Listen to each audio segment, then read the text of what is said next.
한 조직을 이끌어가는 데 있어서 이 동기부여 이론이라고 하는 중요한 원리가 있다고 합니다. 그 헐즈버그라고 하는 사람이 이 동기부여 이론에 대해서 좀 특별한 아이디어를 이렇게 그의 저서에 기록을 했는데, 욕구 충족 이요인론이라는 어려운 단어입니다. 한마디로 정의하면 우리의 삶에 찾아오는 이 만족 요인, 즉 동기 요인과 불만족 요인, 위생 요인, 이것은 같은 선상에 있지 않다는 얘기입니다. 일반적으로 사람들은 불만족이 해결되면 만족할 것으로 그렇게 기대를 한다는 거죠. 그러나 이 헐스버그의 얘기를 들어보면요, 불만족 요인을 해결하는 것이 만족을 의미하는 것이 아니다라고 그렇게 설명하고 있습니다. 그렇기 때문에 우리가 이 자아 실현을 위한 욕구를 불러일으킬 수 있는 만족 요인, 이것이 개발돼야 되는 것이지 불만족스러운 것이 없어진다고 만족하게 되는 게 아니라는 얘기예요. 예를 들면 이런 겁니다. 자동차를 좀 새 차로 바꿨다. 그러면 행복해질 것이다, 만족할 것이다 생각하지만 그 순간이고 또 다른 불만족의 욕구가 생긴다는 거예요. 집이 좁아서 큰 집으로 이사하는 게 소원인 사람, 집을 옮겨봐도 나중에 역시 불만족이 쌓이고 만다는 얘기입니다. 돈을 많이 벌면 행복해질 수 있을 것이다 라고 생각을 하고 또 그렇게들 살아왔는데 과연 결과가 그러냐는 거예요. 이러한 요인들은 모두 불만족을 해결하고자 하는 그런 시도들일 뿐이라는 이야기입니다. 불만족이 해결됐다 그래서 그것이 만족으로 바뀌는 것이 아닙니다. 불만족을 해결해서 만족을 찾으려고 하는 사람은 계속해서 그들의 삶 속에 기쁨과 행복이 없는 것을 발견하게 될 것입니다. 내가 지금보다 10배를 더 많이 갖는다고 하더라도 만족을 의미하는 것이 아니라는 얘기예요. 어떤 분이 그랬다지요. 화장실이 밖에 있어서 집 안에 있는 화장실에만 살면 소원이 없겠다. 그래서 아주 쬐끄만 아파트에 화장실 안에 있는 데서 살았답니다. 근데 집이 너무 작으니까 이거 너무 집이 작아서 안 되겠다. 화장실을 좀 쉽게 사용하려면 좀 더 넓은 데로 가야 되겠다. 화장실이 하나인 게 참 불편하다. 화장실 2개인 데로 이사 가야 되겠다. 야, 2개 있어 보니까 좋긴 좋은데 이것도 좀 손님이 오고 그럼 불편해. 3개 있는 데로 이사 가야 되겠다. 그래가지고 갔대요. 그리고 돌아가셨는데 비석에다 뭐라고 썼냐면 화장실 3번 바꾸고 간 사람, 이렇게 비석에 썼다는 거예요. 여러분, 삶을 행복하게 하는 만족 요소는 무엇일까? 무엇이 나의 삶을 행복하게 해줄 수 있는 건가? 이 사회 어디를 보아도 만족을 찾아보기가 참 어렵습니다. 소박한 꿈, 풋풋한 사랑, 잔잔한 감동, 이런 것들이 이 시대 말이 되어질수록 점점 더 사라져가고 있다는 거예요. 그래서 오늘 우리의 시대를 한마디로 이야기해서 갈증을 더하는 시대, 이렇게 표현하고 있습니다. 오늘 우리의 시대는 마치 무엇을 향해 돌진해가는 거대한 회오리 바람 같다는 생각이 들어요. 많은 이들이 극도로 흥분되어 있습니다. 예민합니다. 각자가 자기의 상처를 끌어안고 어떻게 하면 이 상처를 해결할 수 있을까 전전긍긍하면서 살아가고 있습니다. 본문에 나오는 사마리아 여인도 그러한 삶을 살았던 것 같습니다. 여러분, 불과 얼마 전 우리 어머니 세대가 젊으셨을 때 그 과거로 좀 돌아가서 한번 생각을 한번 같이 해보시죠. 그 시집을 온 여인들은요, 참 고된 삶을 살았습니다. 고된 집안일을 다 맡아서 했고, 많은 자녀들을 양육하고, 식구들, 그 또 대가족인데도 많았잖아요. 그 식구들 뒷바라지하는 참 힘든 삶을 살았어요. 그 여인들이 힘든 삶을 살면서 빨래터에서 또 우물가에서 만나서 자신들의 그 고된 삶을 수다로 풀어내면서 한바탕 웃음을 웃고 또 동네와 세상 돌아가는 그 모든 정보를 교환하던 곳, 그곳 빨래터 또 우물가였습니다. 그런데 오늘 본문에 나오는 이 수가라고 하는 동네에 한 사마리아 여인이 나오는데 그는 이 여인들의 이 수다를 하면서 풀어내는 그 모임에 끼지 못했습니다. 오히려 낯부끄럽고 남들과 마주치기 싫어하는 그런 처지인지라 남들이 다 물길로 나오지 않은 정오쯤에 그 오후에 남들 다 시에스터 잠자고 있을 때 우물가의 물길로 나온 거예요. 그리고 그 우물가에는 예수님이 계셨습니다. 삶의 많은 고난과 고뇌에 찌들어 있는 이 여인, 사람들조차도 만나고 싶지 않도록 마음이 답답하고 닫혀 있었던 이 여인을 생각하셔서 우리 주님은 제자들에게 먹을 걸 구하러 보내신 후에 그 우물 곁에서 이 사마리아 여인을 기다리고 계셨습니다. 자신의 삶의 문제를 고민하며 인생의 갈증을 풀어보려고 했던 이 사마리아 여인, 이 여인의 삶이 구체적으로 어떤 삶이었는지 성경에 언급되어 있지 않기 때문에 우리 정확하게 진단하기는 어렵습니다. 그러나 우리는 이런 유추를 해볼 수가 있습니다. 예수님과의 대화를 통해서 발견되는 것이 있기 때문인데요. 이 여인은 적어도 두 가지 방편으로 자기의 삶의 갈증을 풀어보려고 아주 처절한 노력을 했던 여인인 것 같습니다. 그 첫 번째는 영적인 갈증을 풀려고 시도를 하였습니다. 유대인 남자인 예수님이 유대인으로서는 당시 상정도 하지 않던 사마리아 사람, 그것도 여자인 나에게 왜 말을 거는 것인가 이상하게 생각했을 거예요.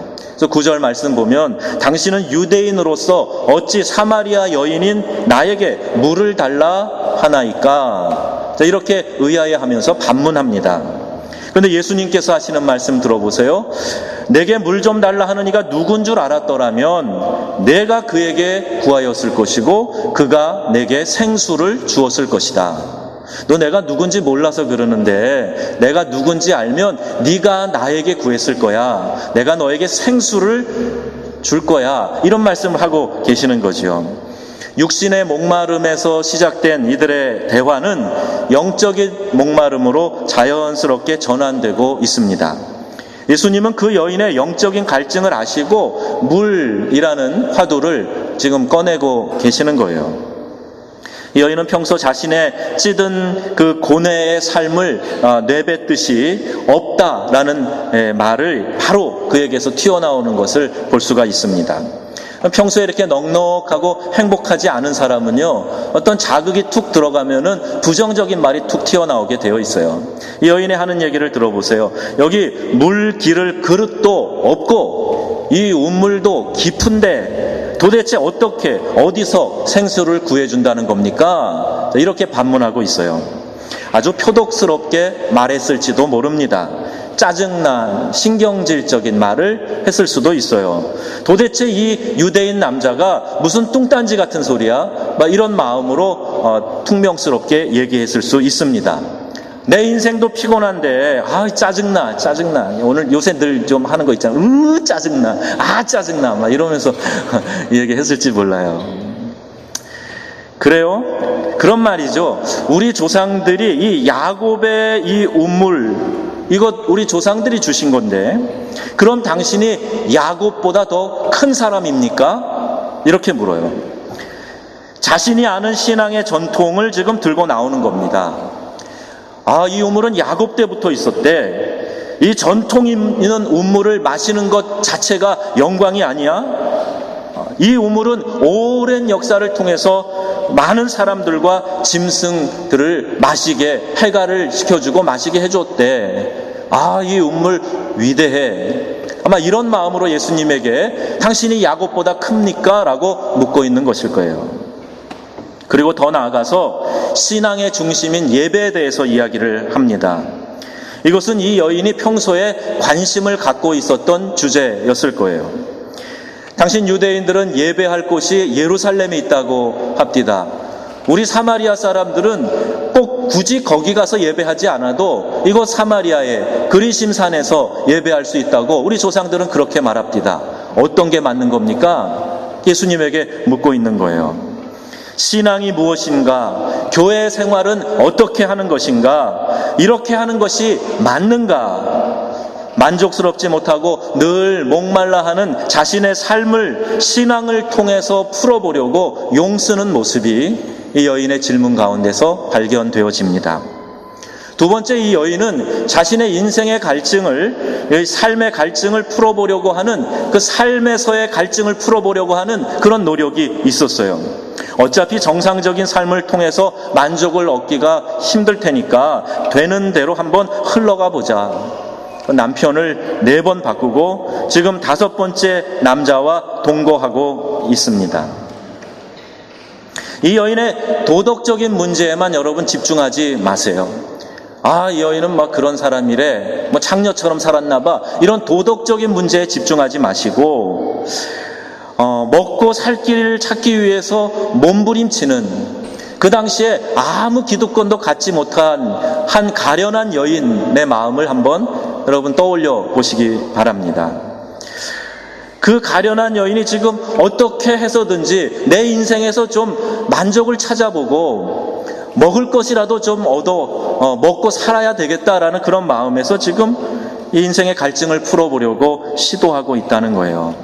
자신의 갈증을 풀어보기 위해 발버둥 치고 있습니다. 남자라고 상징이 되는, 즉 내게 만족을 주고 내 삶의 갈증을 풀어줄 수 있는 그 무엇을 찾아서 헤매이고 있는 것입니다.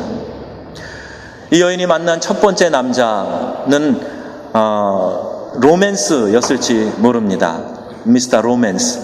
나에게 부드럽게 다가와서 따사롭고 아주 다정다감한 그런 말로 내게 이야기를 건네주고 사랑을 느끼고 가슴을 찡하게 해준 그런 사람. 근데 살아봤는데 별거 없어요. 갈증이 해결되지 않아요. 어떤 이유인지 모르지만 이 여인은 두 번째 남편을 만납니다. 그 남편의 이름은 아마 힘, 건강이었을지 몰라요. 남자는 뭐니 뭐니 해도 박력이지, 힘이지. 그래서 미스터 스트롱 하고 살았는데 힘이 세니까 그냥 늘 좁혀가지고 얻어맞고 깨지고 그렇게 살다가 이것도 아니구나. 세 번째 남편을 만납니다. 아마 다른 거 다 필요 없어. 그냥 내가 뭐 필요할 때 그거 살 수 있도록 돈이나 좀 넉넉했으면 좋겠어. 그래서 미스터 마니 하고 살았을지 몰라요.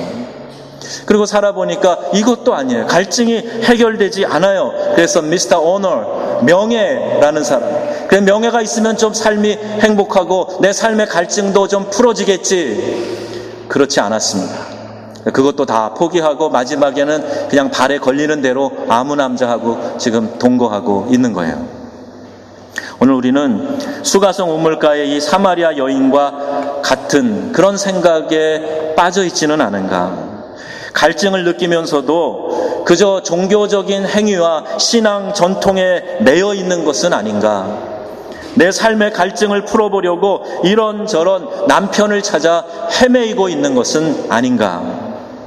오늘 2012년을 마무리하는 이 마지막 주일에 우리가 한번 우리 자신의 신앙의 현주소, 삶의 현주소를 한번 정확하게 짚어보아야 할 것입니다. 생수이신 주님과 대면하고 있으면서도 그 주님을 알아보지 못하는 이 여인에게 주님은 가서 내 남편을 불러와라 이렇게 명하고 계십니다. 가서 내 남편을 불러와라. 자신의 문제가 무엇인지, 왜 예수님이 그녀와 독대하시면서 내가 주는 물을 마시는 자는 영원히 목마르지 아니하리라 라고 말씀하셨는지 그것조차도 깨닫지 못하고 이 주변만 빙빙 도는 이 여인에게 예수님은 본질적인 문제를 터치하고 계시는 거예요. 가서 내 남편을 불러와라. 대답하되 나는 남편이 없나이다. 여러분, 이 전지하신 예수님께서, 모든 것을 아시는 예수님께서 순간 착각을 하셨나요? 아, 맞아. 남편 없지. 내가 또 실수했네. 그렇게 예수님이 이야기하시는 겁니까? 아니에요. 그런 이야기가 아닙니다. 지금 내가 스스로 내 인생의 갈증을 풀어보려고 그렇게 시도했던 그것들을 내 앞에 가져오라는 거예요. 내 인생의 갈증을 풀어보기 위하여서 내 스스로 그토록 목매고 중요하게 생각하고 있었던 그것, 그러나 아무 효염이 없는 그것을 내게로 가져와라. 내 남편을 불러와라. 이렇게 말씀하고 계시는 겁니다. 여러분, 예수님께서 말씀하셨습니다. 내가 주는 물을 마시는 자는 영원히 목마르지 아니하리니 내가 주는 물은 그 속에서 영생하도록 솟아나는 샘물이 되리라. 그 속에서 생수의 강이 흘러 넘치리라. 이렇게 말씀하셨어요. 예수님이 생수 그 자체이시고 예수님이 주는 생수를 마시는 자는 목마르지 않을 뿐만이 아니라 이 안에서 샘의 근원이 터지는 것처럼 생수의 강이 마르지 아니하고 계속해서 흘러갈 것이다. 이렇게 말씀하시는 거예요. 그럼에도 불구하고 예수를 믿는다고 하면서도 불만족이 가득 찬 삶을 살고 있다면, 또 인생에 해결되지 못한 갈증으로 지내고 있다면 이건 심각한 문제가 아닐 수 없는 것이요. 오늘 우리의 신앙은 이 사마리아 여인의 신앙과 다를 것이 없는 것이에요. 예배도 알고 신앙의 전통도 알지만 그 속에 생수가 없는 것이 문제라는 얘기입니다. 예배 자리에 나오고 예배를 안 드리면 뭔가 좀 찜찜하고 불편하고 그래서 기도하는 자세도 가져보지만 그러나 그 심령 깊숙이 터져나오는 생수가 없기 때문에 무엇을 해도 갈증을 느끼는 거예요. 심지어는 종교 행위를 해도 갈증을 느끼는 거예요. 그렇다면 오늘 우리에게 주님께서 가서 내 남편을 불러와라 이렇게 말씀하실 겁니다. 나 말고, 생수의 근원인 나 말고 네가 지금 갈증을 풀어보려고 그토록 목매고 사모하는 그게 뭐야? 그래봐야 소용없는 건 너 알잖아. 그걸 좀 나에게 들고 나와 봐라. 이렇게 말씀하시는 거예요. 생수이신 주님을 의지하고 쫓아가야 될 텐데 그것 말고, 주님 말고 다른 것에 매여 있는, 다른 것을 추구하면서 갈증을 풀어보려고 했던 그 모든 것을 주님께로 가져오라고 지금 주님은 말씀하고 계시는 겁니다. 왜요? 예수님 마태복음 11장 뭐라 말씀하세요? 수고하고 무거운 짐진 자들아 다 내게로 오라. 내가 너희를 쉬게 하리라. 주님은 우리에게 생수를 주시기 원함입니다. 우리의 갈증을 풀어주시기 위함입니다. 그래서 너희가 지금 사모하고 있는 그 모든 것들을 내게로 가져오라고 말씀하시는 거예요. 지난 목요일에 우리 교육관에 어떤 그 형제 자매들이 이제 연습을 하러 왔어요. 근데 한 형제가 그렇게 고백했습니다. 목사님, 제가 올 한 해 술을 마시지 않았습니다. 왜냐하면 그 연초에 하나님께 술 마시지 않겠다고 그렇게 서원하고 약속했거든요. 그렇게 이야기를 했습니다. 평소 술로 풀고 술 취하면 갈증이 없을 것 같이 생각했었는데 별 소용이 없던 것이었죠. 그러다가 은혜의 귀한 경험을 하고 생수이신 주님께 더 주목하게 된 것입니다. 그리고 이 간증을, 이 고백을 하면서 그의 얼굴이 무척 기뻐하고 행복해 보였습니다. 여러분, 우리가 주님 앞에 가지고 나와야 될 내 문제는 무엇입니까? 오늘 마지막 주일에, 한 해를 보내는 이 송년 주일에 52주 이제 다 보냈잖아요. 이 한 해의 마지막 주일에 우린 주님의 음성에 귀를 좀 기울여야 할 겁니다. 귀담아 들어야 됩니다. 가서 내 남편을 불러와라. 이 설교를 들으시면서 어떤 분은 이런 생각이 드실지 몰라요. 목사님 잘 모르시겠지만 신앙만 가지고 되나요? 안 돼요. 신앙도 필요하지만 사회생활 하려면 다른 것도 필요해요. 이렇게 혹시 말씀하고 싶은 분 계실지 몰라요. 여러분, 이 말은 이와 똑같습니다. 이스라엘 백성이 성경에서 했던 얘기랑 거의 같은 거예요. 야훼 하나님도 필요하고 바알과 아세라도 필요합니다. 이제는 우리가 가나안 땅에 들어와서 이 농사 지으며 먹고 살아야 되는데 농경의 신, 다산의 신, 풍요의 신을 섬기는 게 뭐가 나쁩니까? 야훼 하나님도 섬기고 우리에게 복 주는 이 지역 신도 좀 섬기는 것이 뭐 나쁠 거 있겠어요? 그 신도 우리들 도와주면 좋잖아요. 이렇게 이야기하는 이스라엘 백성과 다를 바 없다는 얘기예요. 사회생활을 하던 감옥 생활을 하던, 군대 생활을 하던, 교회 생활을 하던 하나님이 생수의 근원이시고 그분만이 우리의 인생의 갈증을 해결해 주실 수 있는 분이다. 여러분 이렇게 믿으시기를 축복합니다. 이건 따로요. 그때는 그렇게 했지만 이제는 다르게 해야 돼요. 그렇지 않다는 얘기예요. 하나님이 우리의 삶의 중심에 계시고 그분만이 우리의 인생의 갈증을 해결해 주실 수 있는 분이라는 거예요. 당시 남편 없이 혼자 사는 여인의 어려운 삶을 이해 못해서 정죄의 시선으로 손가락질하면서 우리 주님이 말씀하신 게 결코 아닙니다. 예수님도 그 여인을 충분히 이해하셨어요. 그녀의 말을 공감해 주셨습니다.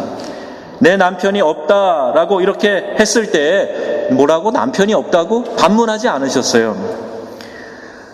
오히려 예수님께서는 그를 공감해 주십니다. 내 말이 옳도다. 내가 전에는 남편이 5 있었지만 지금 살고 있는 그 사람도 내 남편이 아니니 남편이 없다고 말하는 내 말이 진실되도다. 이렇게 공감해 주셨습니다. 그리고 나서 바로 이 여인은 고백합니다. 주여, 내가 보니 선지자로소이다. 정죄하지 아니하시고 비난하지 아니하시고 그를 공감해 주었더니 이 여인은 마음이 열리고 영안이 열리고 비로소 예수님을 선지자로 알아볼 수 있게 된 것이죠. 완전하진 않지만 무엇인가 비늘이 벗겨지면서 그 눈이 예수님을 주목하게 되었던 것입니다. 주님은 시아버지와의 성관계를 통해서 아들을 낳은 다말, 창녀 기생 라합, 모압 여인 룻, 그들을 통해서 이 땅에 오셨어요. 왕궁에서 나신 것이 아니라 마구간에서 태어나셨고 태어나시자마자 말 먹이통에 누이셨습니다. 예수님이 왜 이런 모습으로 오셨습니까? 예수님은 우리에게 분명히 말씀하고 계세요. 인자가 온 것은 섬김을 받으려 함이 아니요 도리어 섬기려 하고 많은 사람들에게 자기 목숨을 대속물로 내어주려 함이니라. 이 예수님께서 죄인을 정죄하고 물리치시는 분이 아니시라는 걸 오늘 우리가 알아야 합니다. 오히려 예수님은요, 이 땅에 계실 때 이런 별명을 가지셨어요. 죄인 세리와 창녀의 친구다. 그 당시에 대명사였던 세리와 창녀의 친구라고 그렇게 불리우셨습니다. 주님, 제 상황 아시지요? 그때 그렇게 힘들었기 때문에 제가 약해졌어요. 그래서 제가 이렇게 상처받았어요. 제가 죄 가운데 빠졌어요. 끊임없이 우리는 이러한 핑계를 주님께 올려드릴 텐데 그때 주님이 우리에게 뭐라고 말씀하실까? 오늘 본문을 통해 유추해 보면 주님 우리에게 이렇게 말씀하실 거예요. 내 말이 옳도다. 내 말이 참되도다. 이렇게 말씀하실 겁니다. 내가 알아. 내가 이해해. 주님은 우리를 공감하시면서 우리가 다시 회복되기를 기다리고 계실 거예요. 예수님이 정죄하지 않고 용서하신 그 사람들을 향해서 내가 좀 더 나은 삶을 살고 있다고 해서 우리가 정죄하면 안 된다는 얘기죠. 예수님도 용서하셨는데 여러분, 이 시대는 비난과 정죄 바로 잡으라는 외침이 필요한 것이 아닙니다. 누구도 완전하지 않습니다. 허물이 있습니다. 다 죄인입니다. 이 시대에 필요한 것은 그 여인에게 관심을 갖고 갈증에서 고통받는 그 여인에게 생수를 마시게 해주신 그 예수님의 마음이 필요한 것입니다. 지금 우리에게는 상처에 부어 소독할 포도주가 필요합니다.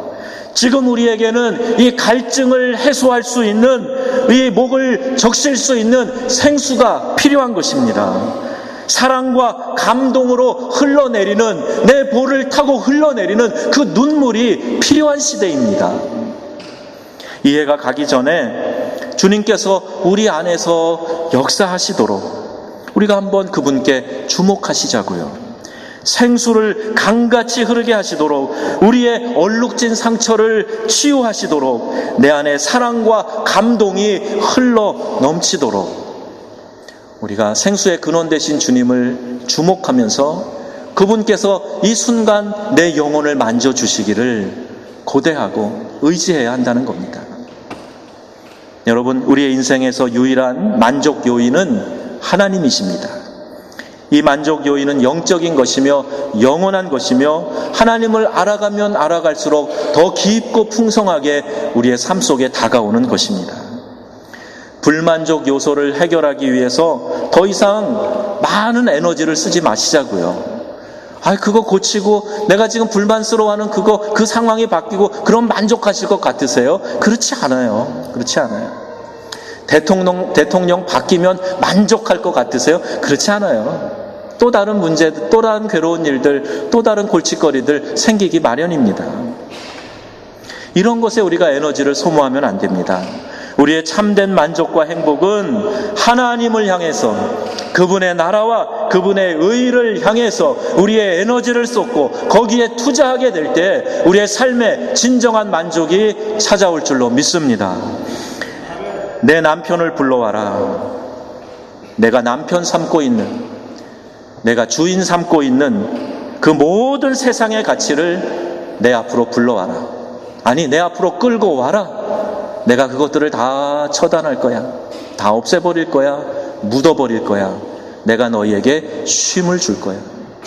여러분, 올해가 가기 전에 내가 남편 삼은 게 뭔지, 내가 주인 삼은 게 뭔지, 그래도 여전히 만족하지 못하는, 그래서 갈증 가운데서 우리의 삶을 소진하고 있는 그 내용이 뭔지 우리가 발견하고 생수의 근원 되신 주님 앞에 나와서 그분을 통해서 인생의 갈증을 해결하시기를 주의 이름으로 축원합니다. 아멘. 기도하시겠습니다. 오늘 들으신 말씀 생각하시면서 내 남편을 불러와라. 우리 주님보다 더 의지하는 것, 우리 주님보다 더 큰 가치를 두는 것, 주님께 예배하는 것보다 더 중요하게 생각하고 즐거워하는 것, 내가 갈증을 해결하기 위해서 찾았던 내 인생의 남편입니다. 내가 주인 삼았던 겁니다. 주님, 부끄럽지만 이 시간 주님 앞에 가지고 옵니다. 용서하여 주옵소서. 생수의 근원이신 주님께서 우리의 삶을 풍성하게 적셔주시고 우리 안에 갈증의 모든 문제들을 해결하여 주시옵소서. 우리 다 같이 한음성으로 기도하겠습니다. 하나님 아버지, 감사합니다. 오늘 우리의 삶에 찾아오는 많은 갈증의 문제들, 하나님, 우리가 생수의 근원이신 주님께 주목하지 못하고 이 세상의 가치에 주목했던 것을 다시 한번 고백합니다. 주여, 이 시간에 우리의 마음에 긍휼을 베풀어 주셔서 하나님의 말씀 하나로, 주께 예배하는 기쁨 하나로 살아가는 저희들 되게 하여 주옵소서. 하나님, 주님 앞에 예배할 때가 바로 이때라 말씀하시고 신령과 진정으로 예배하라고 말씀하셨고, 그리고 하나님, 모든 세상에 손가락질 받는, 그래서 비참하게 생각하고 낙심하고 주저하고 앉아있고 상처 속에 있는 이들을 찾아오셔서 그 영혼에게 생수를 부어주시기를 원하시는 주님, 오늘 우리들의 마음 가운데 생수를 부어주시옵소서. 주님 한 분만으로 만족합니다. 진정으로 고백하는 저희들 되게 하여 주옵소서. 올해가 가기 전에 하나님, 우리 안에 이러한 결단이 있기를 원합니다. 이러한 변화가 있기를 원합니다. 하나님, 우리가 추구하였던 그 이 세상에 쓸데없는 것들 다 던져버리게 하시옵소서. 주님이 용서해 주시고 주님이 자유를 주신 이들을 향하여 우리가 정죄하고 손가락질하지 않게 하시고, 하나님 위로하시고 하나님께서 붙드시는 하나님 그 사랑의 강대하심을 저희가 받아들이게 하여 주옵소서. 우리도 하나님 사랑 안에서 함께하게 하시고, 하나님 우리가 주님 안에서 기뻐하며 자유를 누리며 참된 안식을 누릴 수 있도록 우리에게 은혜를 더하여 주시옵소서. 가서 내 남편을 불러오라 말씀하시고, 주님, 나에게는 오직 주님뿐입니다. 주님이 내 인생의 생수의 근원이십니다. 주님 한 분만으로 만족합니다. 고백하는 저희들 되게 하여 주옵소서. 오늘 저희들 은혜로 삼아주시고 은혜로 감싸주시고 성령으로 치유하여 주시고 하나님의 역사로 충만하도록 주여 지켜주시옵소서. 주님 감사드립니다.